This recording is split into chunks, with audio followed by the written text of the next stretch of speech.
All right, so super excited for today's show. We got David Meltzer on, and if you don't know David, he's a tremendous guy. He's got so much energy, so much greatness that comes across. He was co-founder of Sports One Marketing, which was the emphasis of him being part of the renowned Leigh Steinberg Sports Entertainment Agency, which was, of course, what was modeled the movie Jerry Maguire.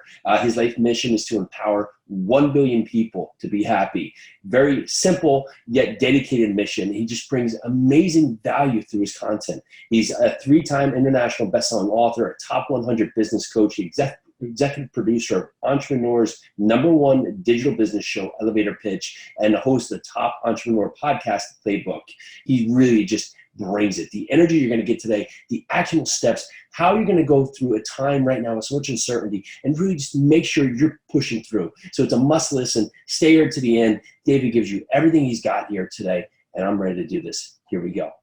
Well, David, thank you so much for coming on the show. How are you? I'm amazing. I know this is a time of re-engineering and repurposing, but I see opportunity. As long as I can stabilize me and others, we're going to find a better way to push us to something better or make what we're in better.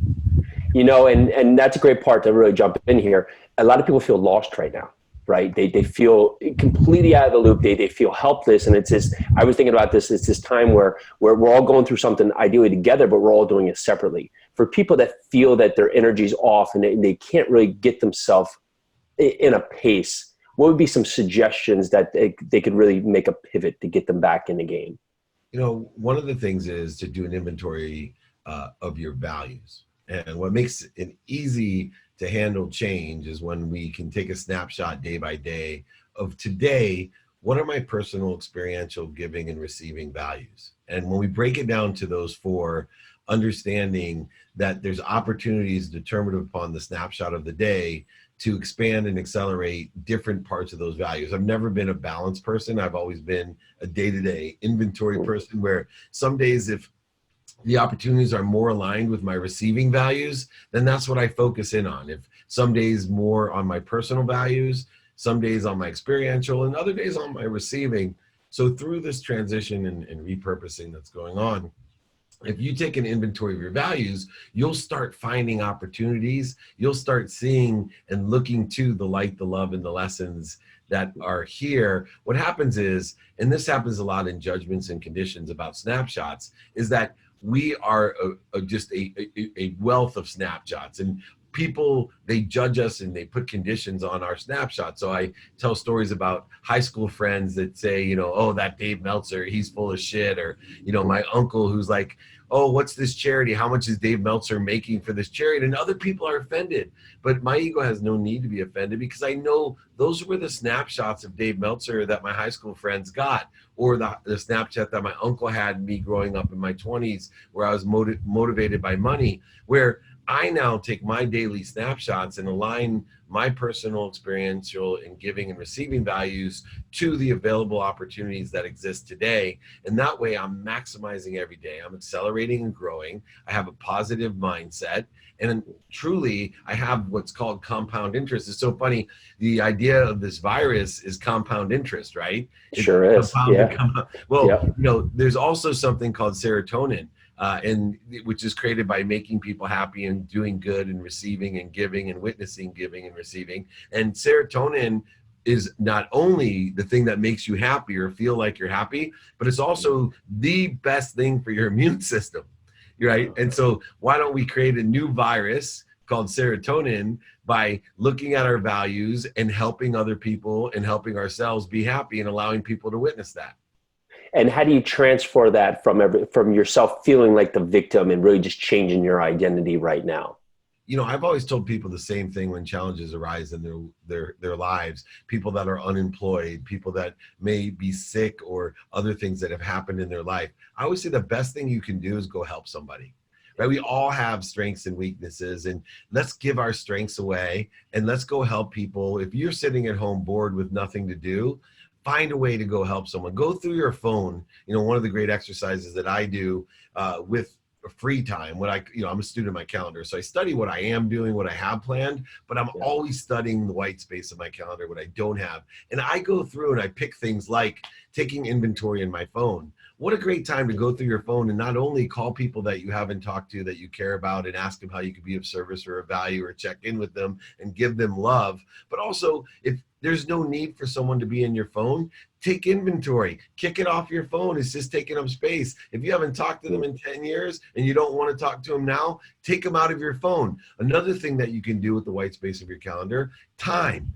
Take inventory of time.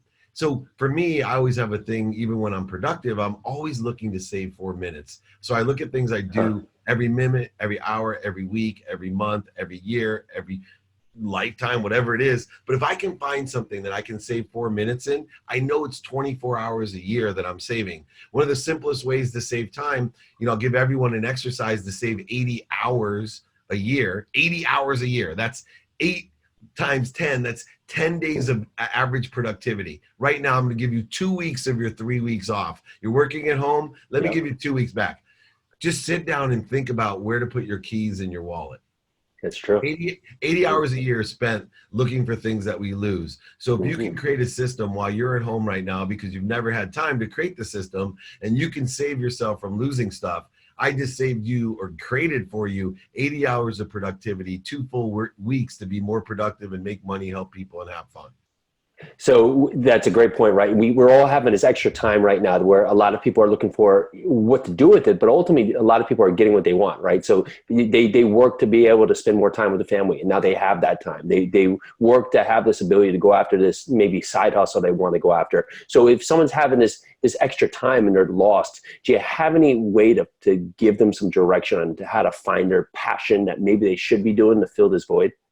Yeah, well, I look at 3 things. One, what skills do I want to develop, right? So looking at what skills do I have, what do I want to develop, what knowledge do I have, and what knowledge do I want to develop? What a great time with the period of time and technology that we're in to access mentorship, information, and knowledge. You can expand, you can get an MBA a day. That's how much knowledge is out there. If you just sit and watch and listen and read all the right things, you can create such expansive and growth. And then work on your practice, on your desire, right? The people who succeed in life must be what they can be. But a lot of people, everyone knows your why, right? Your why is to help people. Everybody knows that. But this is a good time to think about the what and the how, right? And so using that must be what I can be, what can I be, and how can I do it? This is a great time to think about that, which will just clear the connection to the corrosion, the interference that you have between you and that which inspires you. You can start looking and being more aware of,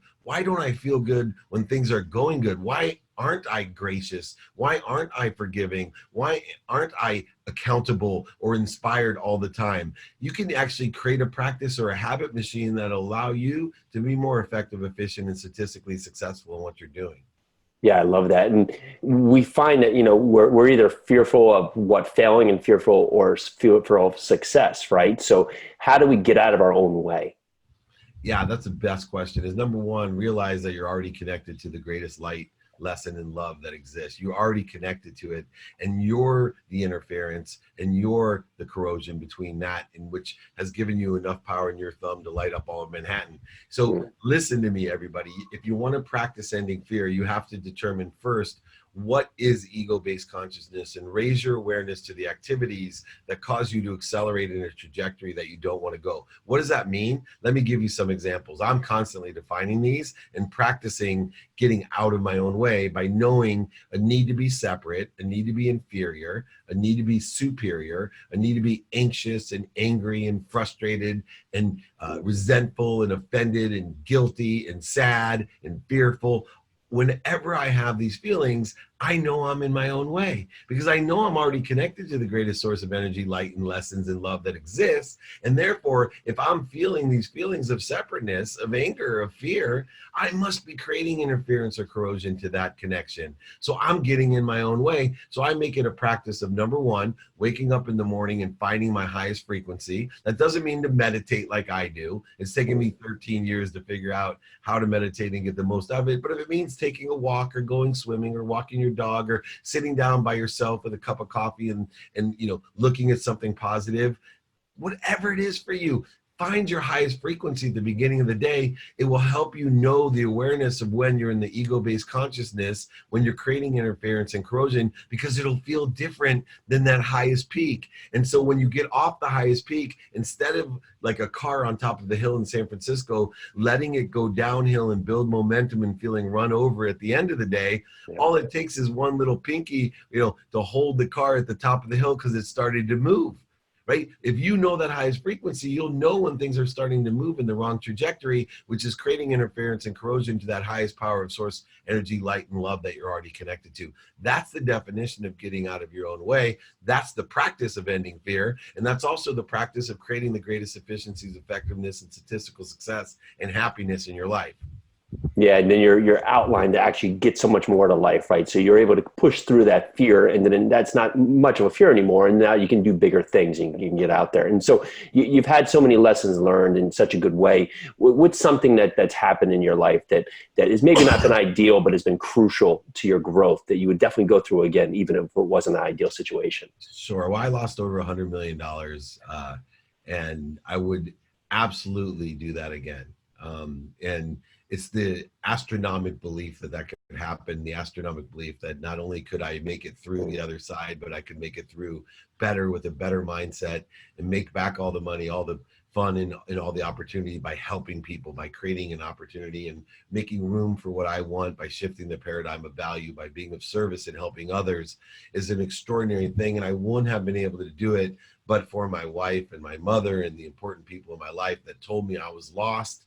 And if I didn't see the effect of being lost, I'm not sure I would have had the one lesson in life that everybody needs to learn. It's the lesson that people ask me, if you could go back, Dave, to your 18-year-old self, 21-year-old self, 30-year-old self, 40-year-old self, even now 50-year-old self, because I'm 52, what would you tell yourself? What lesson have you learned? Here's the 2 words, write them down, put them on your screensaver: radical humility. I am of service and of value. Along with radical humility comes gratitude, but most importantly, I have the 2 words, radical humility, that I know that I am subservient to a greater source of energy, love, and light, and lessons, that this world that I live in is only about giving me lessons, and the lessons are going to keep on coming until I learn them. They'll result in pain if I haven't learned them, mental, spiritual, emotional, and even physical pain. And when I see pain present in my life, that interference and corrosion to the connection that we've been discussing, I know that I have to search and seek for that lesson. And the only way I can learn that lesson is through radical humility, by asking a series of questions of what I can learn and provide value for, but also a series of questions of, do you know anyone that can help me? And when I live that life of humility, I know that not only will I be able to help other people and expand and accelerate their lives, but in return, by elevating others, I'll be elevating myself. Yeah, and I love that. And I know, Benign, if I didn't ask, so we have a big real estate following, and a lot of real estate listeners here. There's a definite opportunity that's going to come up here in this, and there'll be people that will be on the short end, and people will be on the high end, and in the middle here, there'll be a lot of opportunities to help people. If you were back in a point where, for someone that's sitting on the outside looking at this, trying to get in, what would you consider an opportunity that may come up in such an unknown time? Oh, for sure. Look, things are overbought and oversold.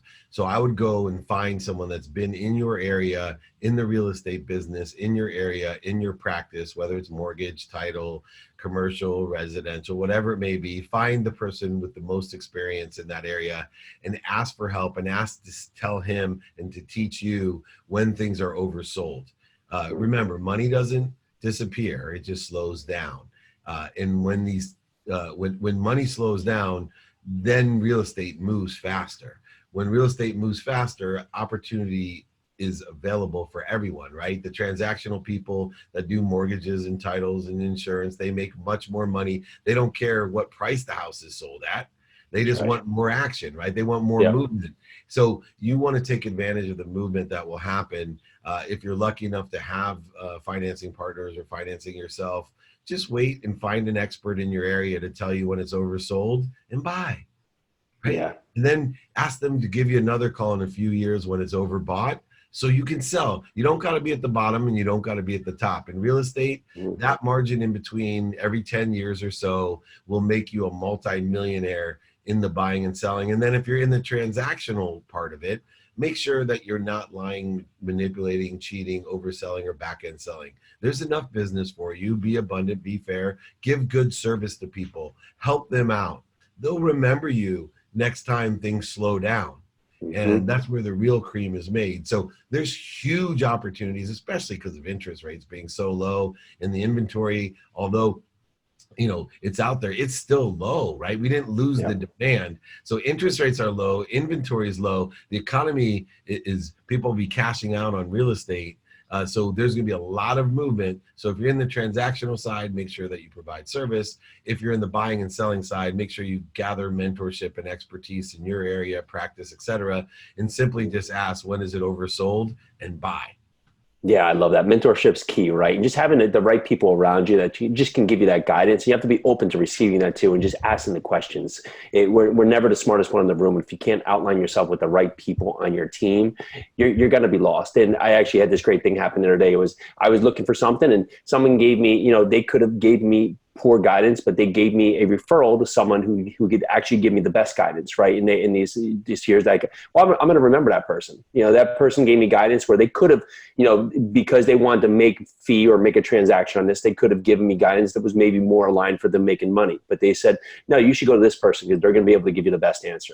Well, I remember that guy, Matt. I have Matt. He's here in my brain now. So when something comes up that I can help him, it's full circle. I'm going to go right back to Matt and say, hey, Matt, I really appreciate what you did. Of course, here's someone that could definitely be a part of your team going forward. Which is an opportunity, right? Because when absolutely, a lemon gets squeezed, lemon juice comes out because that's what's inside the lemon. Now we have an opportunity when people are feeling pressure to see what's really inside of them. And your friend Matt, you saw what's inside of him, right? Integrity, character, and you're never going to forget that. And I've built my career by walking with integrity through very difficult times.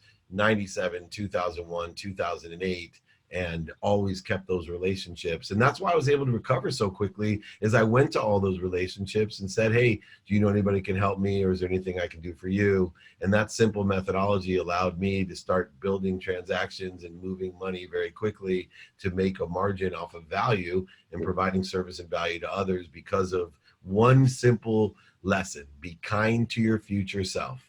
And there's no better time than times of transition and re-engineering and repurposing to be kind to your future self. Do good deeds, and you will never, ever fear or fail. Awesome. Be respectful of your time. I have two other questions for you just to dive quickly into here. So for someone who's maybe not gone through a potential recession that we're coming into, or just maybe was in school in 2008, or just it really wasn't affected at that point, facing what's coming forward right there, how can someone keep a sane mind and really power through this? Or what's some of the lessons you've learned through the dips that have happened? I think stabilization, culture, and cash. So remember your values and look for the stability of cash. That's really where that lies. And then help others stabilize as well. I always called it the Southwest airline philosophy. The simplest way to take care of yourself during these situations: put your mask on first. If you have a child, put it on next. If you have multiple children, put it on the child with the most potential and work your way down. Do the same thing in your lives. Just appreciate. There's four values you got to remember. 1, gratitude. If you're living your life with the lens of gratitude, everything will be fine, your past, present, and future. If you have forgiveness in your heart, you will go ahead and live without fear because you know that you're just trying to expand and accelerate and learn, and you're going to forgive yourself for what you don't know. 3, be accountable, right? Tell yourself, what did I do to attract this to myself, and what am I supposed to learn from it? The last thing that people want you to do is go below the line and blame, shame, and justification. They'll remember that. Be accountable. And then finally, practice ending fear by keeping your eye on the inspiration, the interference or corrosion that you have created. We talked about getting out of your own way. Get out of your own way during that time. And if you follow gratitude, forgiveness, accountability, and inspiration, and you put your own mask on and then work your way down by potential, trust me, you will come out of this smelling like roses. You'll make a lot of money, help a lot of people, and you'll still have a lot of fun. Oh, David, that was awesome. That's a great way to end. The people listening right now, that's everything you're going to do for the next couple months, these next couple of years, and you will be on the other side here listening to what David says. David, thank you so much. What's the best way they can find your podcast? Because it's just a must listen. Playbook is everywhere. You can get a podcast. You can find me at dmeltzer.com or at David Meltzer. And then finally, please text me your biggest takeaways, because I want to know what resonates with people, because share all types of content, as you know. So I have a text number, 949-298-2905. Text me. I do all types of free workshops. I give my books for free. I give courses for free. All my content's for free. I'm here to be of service. My main mission in life, as you know, is to impact 1,000 people like you, to impact 1,000 people, to impact 1,000 people, which is over 1 billion people, just to be happy. So go ahead, reach out, use me as a source. I really appreciate everyone's time. I'm going to the beach, baby. I love it. Thank you, David. You got it. Take care.